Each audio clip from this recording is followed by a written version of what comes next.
প্রকাশ করলেই কি উনি কি মানে হয়ে যাবে, মানে উনি কি জায়গা থেকে মানে নড়তে পারবে না এমন কিছু?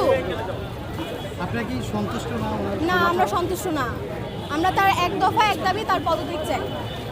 Thank you. প্রশ্ন বিষয়ে কিছু বলতে চান? প্রশ্ন কেমন?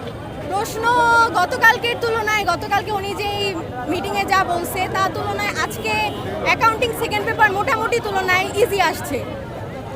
বাট হচ্ছে আমরা একটা কথাই বলবো যে উনি যত যাই করুক, আমাদের একটা কথাই, এক দফা এক দাবি, শিক্ষামন্ত্রীর পদত্যাগ। Thank you. কারণ আমরা প্রথমে যখন আমাদের চট্টগ্রামে ভোট স্থগিত করা হতো পরীক্ষা, তখন আমরা বলছিলাম যে এখানেও ভোট স্থগিত করা হোক পরীক্ষা, কারণ এখানে যদি আমরা পরীক্ষা দিই, ওখানে ওরা কিন্তু পরীক্ষা দিচ্ছে না।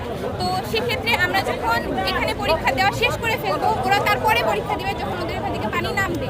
আর আমাদের দেখা যাচ্ছে আমাদের এসএসসি পরীক্ষা আগাতে আগাতে ডিসেম্বরে আনা হয়েছে, সময় অনেক বেশি কম। সেক্ষেত্রে আমাদের ভর্তি পরীক্ষার একটা প্রিপারেশনের ব্যাপার থাকে।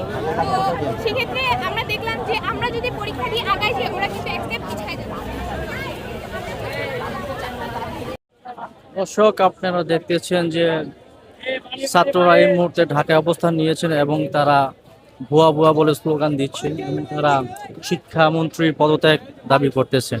এই মুহূর্তে ঢাকা শহরের রাস্তা পুরোটাই ব্লক। আপনারা দেখতে পাচ্ছেন যে ছাত্রছাত্রীরা রাস্তাটি ব্লক করে দিয়েছে এবং তারা ভুয়া ভুয়া বলে স্লোগান দিচ্ছে।